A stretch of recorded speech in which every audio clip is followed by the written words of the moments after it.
Welcome to Around the Town with Marilyn Forbes Revisited. Yes, that's what we did. We are going to revisit some of our older shows, some of the ones that haven't been aired for a long time. Many of the shows that we're doing in this series are favorites of mine, and a lot of them are also shows that a lot of you folks have come up to me and said, hey, really love that show. So today we are going to be visiting with Hutch at Hutch's Taxidermy again. Now I want to tell you a little bit real quick about how this one came to be. I was in the deli at Walmart and this gentleman walked over to me and said, oh, I really enjoy your show, you know, blah, blah, blah. And he said, have you ever thought of doing a show on taxidermy? And I said, you know what, that's a really great idea. And he's like, imagine that, and pulls a card out of his pocket, and yes, he was a taxidermist, and it was Hutch. So he and I started talking. I found out he literally was in our backyard, right in Bridgeport. And not only does he do taxidermy, but he is pretty much world famous for what he does. He doesn't just mount a head on the wall, he does a whole artistic display. And you folks are going to be privileged enough to see some of that today. So sit back, relax, and enjoy the show.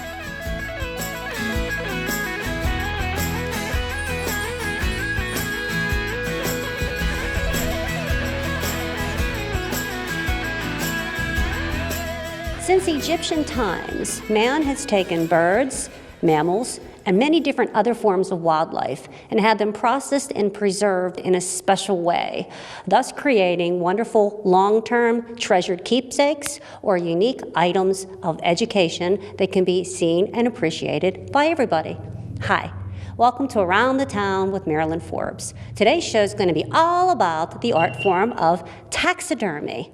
We are fortunate enough today to be meeting with a local taxidermist who's going to tell us a little bit about the history of taxidermy. We're going to actually go through some of the process, and we're going to talk about this great form that has really morphed a lot over the decades. So sit back, stay tuned, and enjoy the show. Welcome to the show. Thank you, Marilyn. Okay, now tell us a little bit about yourself first. How long have you been doing this? Well, I've been doing taxidermy for a little over 32 years now. Oh my. And I am heavily involved in our state association. I am the administrator for all the certified taxidermists in the state. Okay. And I like to compete. Actually, we are going next month we're going to be entering some piece in the World Show. So I want to enter a piece into the World competition. And as a special surprise, we're going to get to see that, aren't we? Part of it. Part of it, okay. Yeah. We get to see, as the work in process. It's a work in process. The tree isn't done, but yeah, you'll get to see part of that, yes. And it's something really exotic, so stay tuned. That's going to be great. But as we were talking earlier, I think just about everybody has seen, a deer mount or maybe a turkey fish. Fish is something that's really, really common. But taxidermy has grown so much from the early days of just something like that. I mean, this is a perfect example right here. Do you want to tell us a little bit about this little guy here?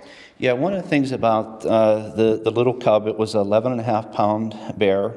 Nobody shot it or it wasn't harvested. It was actually a roadkill. I got a call from the Game Commission, and they knew I was looking for one, so I was able to purchase it from the Game Commission. And what I did was I sculpted the body, and I put this little bear in a running position. And what I did is I incorporated habitat that you would find in the woods of Pennsylvania, from the little pine sprays to the colors of the rocks to the trees. The habitat we like to incorporate in all our mounts. Mm-hmm. If they're life-size or even shoulder mounts, we try to incorporate habitat that's indigenous to that area of where the specimen was from. See, and this is what I meant when I was referring to the educational value of something like this. Now, short of going out in the woods and being really, really lucky, or going to a zoo, there again and being lucky, because a lot of times the animals don't come out, this is a good opportunity to get people to see really I'm sorry, I keep touching it, no, what a baby bear looks like. I mean, this is something you may never have the opportunity to see up close and personal. Right. When we have, like the Scouts, if they was to come in, or the Girl Scouts, or just, families, it is an educational tool that I like to use in any way that I can. When I'm putting on displays, seminars, If there's groups that want to have a talk on the bear or deer or whatever wildlife, we're able to have these specimens. And as you can see right here, you see the pads, see how big the toenails and stuff are That's on. amazing. My goodness, look at the claws on that thing. Yeah, they're very sharp. And a little cub, what they do is they actually shed their pads throughout when they're smaller. They will shed their pads. Really?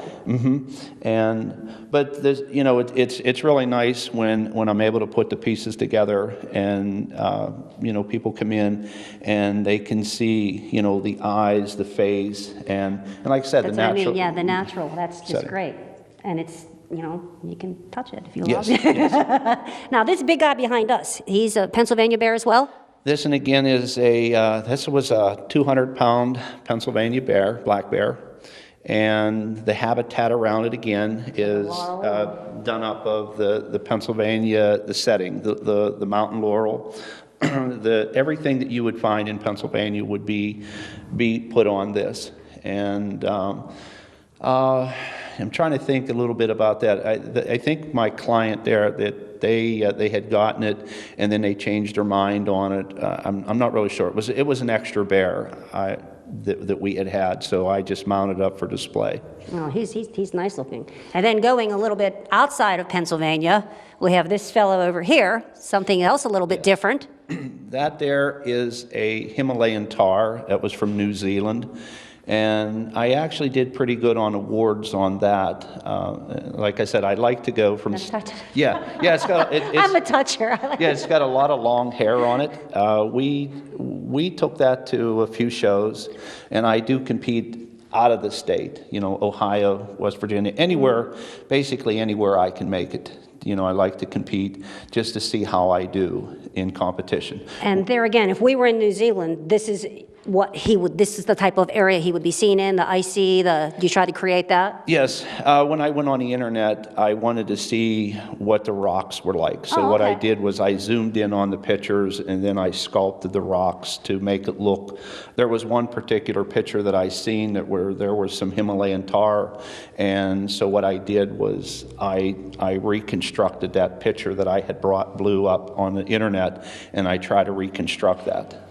Oh my, then you have this big guy in the corner too. Yeah, See, there again too, even with the hive, that's just such a cool touch. It gives people just really the good visual. Right, the bear, I did that. I had it breaking open a beehive, and at one time there was a lot of bees on it coming out of it. Oh, okay, that's how I was thinking. Yeah. People have bees, okay.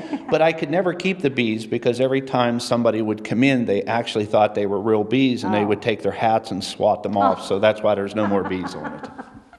You're too realistic. More bees on there. Okay, so I think that we're going to step into the workshop now and have a little fun with a buck. Okay, here we are in the workshop, and we're going to be actually working with an actual deer mount. And tell us a little bit about what we're looking at right here. Well, this is what we talked about earlier.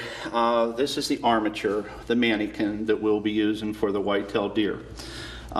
Each deer is, the sizes are different. It's based on the circumference and the measurements that we have taken off of the specimen. Such as the hide, the cape that we are going to be pulling over this. This is what it'll look like. It's all tanned, and it's been commercially tanned. And it's actually ready to go to pull over this armature. But what we're going to do first is, Marilyn, I'm going to have you set one of the eyes in the deer. Oh, okay. So I'll take this from you. Okay. And I'm going to give you the eye. Okay. And I'm going to give you a piece of clay that I want you to take the clay. You can't see through that. No, you can't see through that. But it did look good. Thank you. Now you're going to take this clay and you're going to smear into the eye socket. Press that in. Try to do it evenly. Now I noticed you have a couple holes in there. What's the reason for the holes? That is so the clay will stick inside and it won't fall out. No. Now that doesn't look too bad. Okay. Okay, then what you're going to do is the laser here, we use a laser to line up the pupils. So there, you'll see the slit in the eye. You see a slit right there. This guy has bloodshot eyes. Was he out late or? Hurry out, lady. Okay.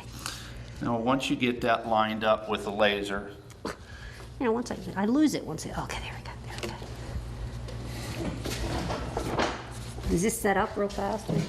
Okay. no, it doesn't set up fast Okay, at all. I just am I pushing them in or? Okay, just push in real hard. Okay. Okay. Oh. Well, that's Oh. no, that's good. That is That is good. okay? All right. Now, what you're going to do is you're going to take a little bit of this clay, and I want you to build up the upper eyelid Okay. of the deer. I saw you doing this. I'm going to try that. Okay. I feel like it's going to be too much. Is it too much? Okay. Okay, just work it like you would. Now, how much of the dark am I showing? I mean, are we showing any of the white at all, or what are we doing here? Well, you can do a little bit of white, but not quite as much as what you have there. You can here, try this down on the bottom. Okay. And then we'll see. It kind of has that look now of a deer in headlights. Is that where the saying comes from? Yeah, looks like it's just in a car. Oh my gosh. Okay, that's. I'm still straight though. Oh, I'm a little bit crazy. Yeah. His bag's under his eyes. I told you he had a big night. Yeah. Well, what you'd want to do is you want to try to bring this down. Oh, even more. Oh. Down a little bit like this. Oh, okay. Here, I thought it was. Oh. And He doesn't look quite so frightened anymore. Right. This one looks really frightened. You know what? I don't even think I can get the scared out of this. We'll just. This is good for the first one. This is good. We can. I'm sure. We practiced this even. That's what I think is sad. What's this? That more now? I don't think it's not going to help. It's pretty good. I mean. Oh, you taxidermists out there, don't worry. I'm not gonna be. Okay, all right. Then what we would do next is we would come here with a tool. And this mannequin right here would get all sanded down and roughed up so it will accept the hide and the glue. And what we would do with this tool is we would take and we would open up the lip slot. Now, why are you doing that? That is so when we bring the skin down around, Okay. what we're going to do is we'll actually tuck the skin right in here. Oh, okay. We will tuck those lips in evenly. Now, on what we do here at our studio, we go a little bit further, and what we do is we will take this nose and we cut it off. Oh, no. And then we put an artificial nose on. Why do you do that? The artificial nose has the septum wall completed all the way up in through. Okay. And That's inside your nose? yeah, so you would be able to I told you see, it's educational. Go ahead. you would be able to see all the way up inside the Oh, okay. nose. Oh, yeah, there is a big difference. All right, okay, so. Yeah, this We're right- gonna actually cut it off now? Well, this one here, I was just going to let this one here, I was Okay. going to cut this off, but on this deer, the one where the eyes are don't have that scared look like this one does, we're going to go to this one. And this is what we're going to be working with. Okay. But that's close. He's being very kind. It's Okay. real close. Are we ready to go to this guy Yeah, now? now this right here is what the eyes, in my interpretation of my interpretation of the eyes, this is what I come up with. Is that the same eye? Those are the same eyes, they just don't have that real scared look, see? Car headlight. And, so what we're gonna do with this is, you got your gloves on, so I'm going to let you get the glue. You're gonna take the glue and you're gonna rub it all over. And what we're gonna do then is we're going to take Now the this hide. is cool because it's like a big sock, is how I was likening it. I think that's really Right. interesting. What we're gonna do is turn this inside out and get it ready. Well, folks, I hope you're enjoying the show. And a little production fun fact I can throw in here. And I can say, I hope I'm not jinxing myself. This only ever happened one time. So, David, think about that. But Seth and I were doing the show.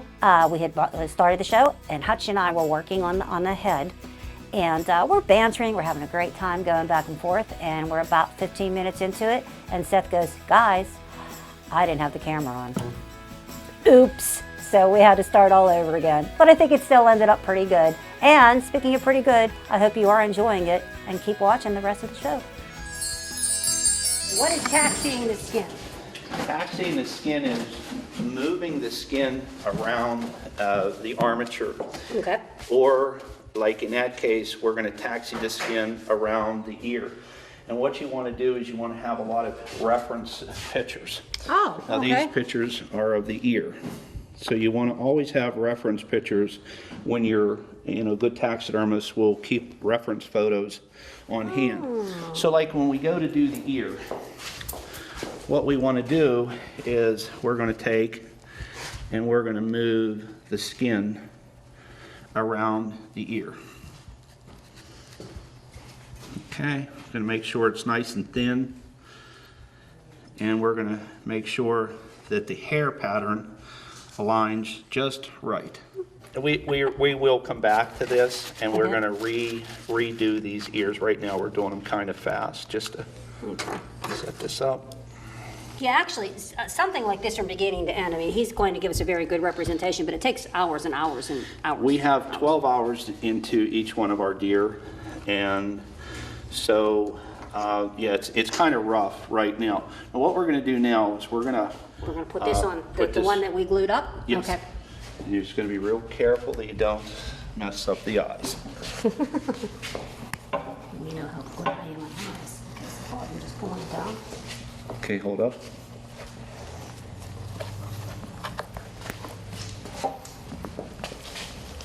Okay, how far are we? I'm not doing anything, we're just standing. You're doing good. I'm holding up the head. Well, you're okay right there. Okay. Okay, now what I'm going to do is I'm going to pull this. Yeah, if you can just grab the ears Okay. and pull back there. Pull one then, kind of tighten it up. Yep. As I said before, this almost reminds me of stretching carpeting, you know? Mm-hmm.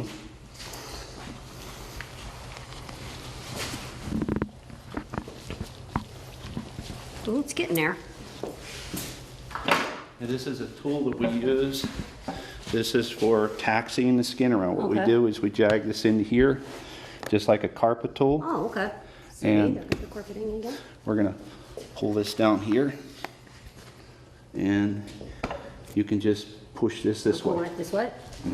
I'm not moving anything. Okay. My Just there you little go. bit, just a little bit like that? Mm-hmm. And Okay. that's going to keep pulling this hide down.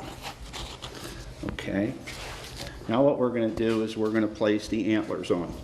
We put the paper mache on, got the holes You already. guys do this as well then? You do them? Yes. Oh, okay. Yes. You hold that? Yes, please. If you could hold Yeah, I got it. that would be great. Tools? Yep. Okay, you do I this. can't handle clay. Oh, really? Yeah. Oh, okay. I'm too. Oh my gosh! I just gave a brain surgery. I can't see. That's why. Here, I'll push down. You. Is it in? Yep, that's good. Okay. We're going to put 2 more in. Okay. What's this for? Well, we'll find out. Fill in.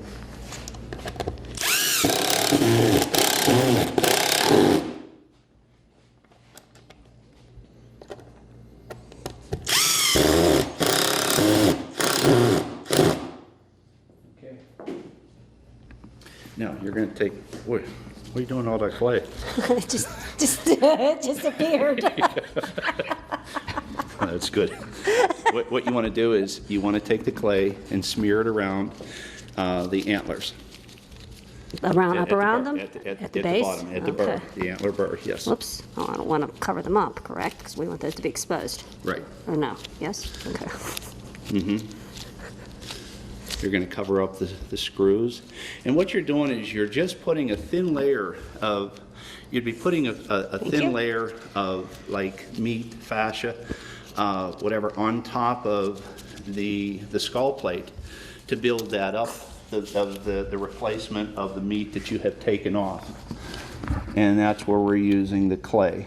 I'm going to take the ears and I'm going to bring them up and I'm going to place them into the sockets of the ear butts. So we got glue inside the nose, and I put the glue right here. Okay. Now what I'm going to do is I'm going to use a little bit of clay, and I'm going to put some clay right here. Why are you doing that?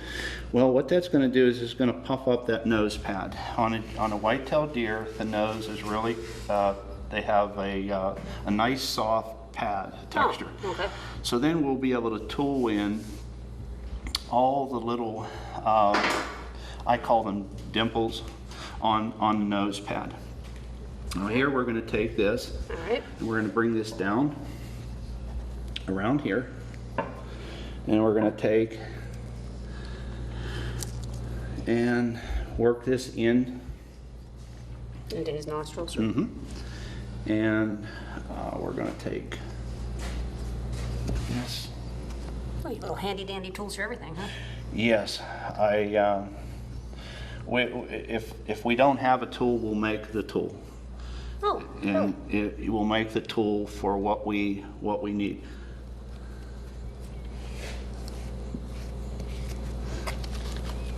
And what we do is we take some foam.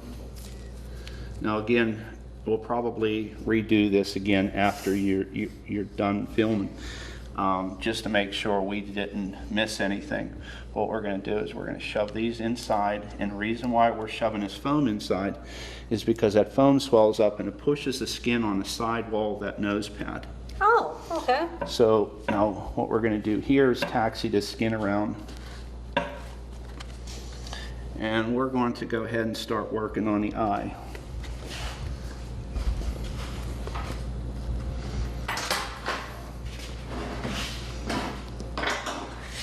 Well, I think it's amazing. It has like even the eyelashes and everything, and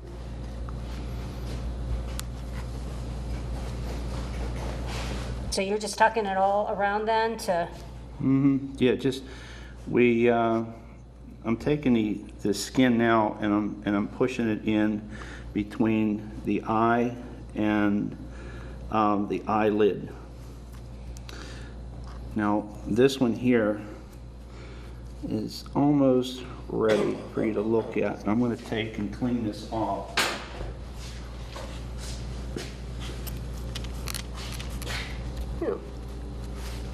The nictitating membrane is what we add into this. I like to go a little bit step further in the finish of a whitetail to make it complete. So what we're going to do is we're going to put that right up in here in the corner of the eye. Oh, okay. So we're going to do. Wow, you go for realism.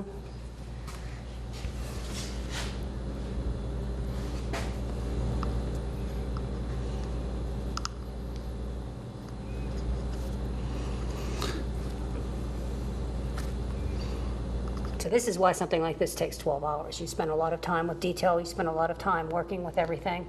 Right, that's why we're working with this kind of fast, but I will probably, what I'll do is we will recheck everything.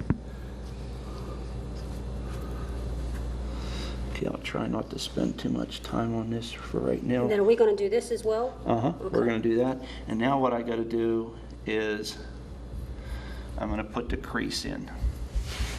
The crease now will come in. Oh, above the eye. Right here. That's his eyelid? Yeah, right here. That would be the eyelid. Now, again, this is just kind of quick because I didn't. Wow, that makes a difference. Uh-huh. Now, this is where we're going to put some clay and glue. Okay. We're going to take this and we're going to tuck this skin. And that's the slit that you had made previously? Uh-huh. Okay. Yeah. And then we're going to line this up with this right here. Now the skin gets all out of proportion, so sometimes it takes a little time to get it to go back to where it's supposed to, because it can really stretch. And then you think you may have to cut back that way, but you don't. You just got to keep working the skin to so it falls into place. Okay. Much better than it did a couple minutes ago. Look at that. Okay. You know, this is pretty quick, but this is all still soft, and this won't really set up until tomorrow. So what's going to happen now is I'm going to turn this over to Bob. Okay. And then what Bob's going to do is he's going to go ahead and make the stitches in the back. He'll sew. That little part that's open. Okay. Yeah, this part that's open. Okay. He'll sew that what he had told you earlier, number 7. 7. Okay. He'll start here, go from here to here, down to here. He'll finish taxiing the skin around in here. We'll bring this hide back into here, and then what we'll do is we'll run staples down and we'll cut off the excess, brush this all out, and then the mount will be pretty much finished as far as that goes. Then what we'll do is then we'll take and we'll wash this, we'll shampoo it. Depending on what it is, we'll just use like a regular, shampoo. Sometimes I use a Dawn dish liquid if it's an animal that I think has a lot of oils in it from the tanning oil. We'll wash this and we blow dry it, and then we'll set the ears and everything. And so that's it for that right there. Okay. Then Bob can sew that up. So Bob's going to sew that up, and before we finish up the episode, I had promised a look at some exotic hides. Okay. And I know you're ready for us. We have them right back here. Okay. Okay, Hutch has 3 projects he's going to be working on, and the one we talked about for the world competition Yes. is this guy right here. You want to tell us about him real quick? This is it's a leopard. It's a black leopard, pretty. and I'm actually doing it for the world show. I want to compete this year in the world at the world level. Still a lot of work in progress, so you're kind of seeing some stuff before it's not finished. I have a couple other things here. This is mine as well. The black leopard's mine. This here is a Bengal tiger that's mine. It's going in the showroom. Pretty. And so this is what the hides look like before they're mounted. Oh, these are tanned the same way the deer Yes, are? The these deer? are all tan. Okay.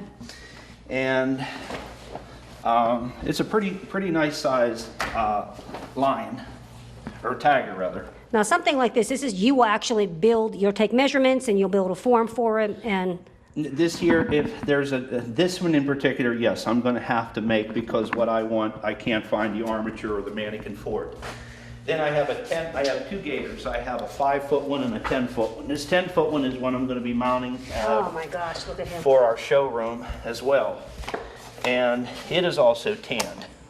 The hide is tanned. And then this one here, again, the mannequin, they don't make one for what I want to do. So I will pour a big block of foam, then carve it, and then wrap the skin around it. Oh my. So the gator will be done. So hopefully in another year I have a lot of my mounts done for the showroom. Well, folks, I hope you enjoyed the show again. And for those of you that have never seen it, I hope you enjoyed it. I think that it's very educational to see how this is done. And honestly, it is an art. It is an art the way that they make these animals come to life. You can almost touch them and feel them and see them as they would be out in nature. And speaking of which, Hutch's place is still open. He has a wonderful showroom located in Bridgeport. So you might want to look him up sometime and call and go and walk around and see his work of art. He is world known, as I said, and he has won awards that countless. I'm sure he can't even keep track of all the awards and trophies he has for the wonderful work that he's done. So check him out if you're in the area and you feel like checking out some great taxidermy work. So again, folks, I hope you enjoyed the show. And remember, keep smiling, keep dreaming, and keep watching.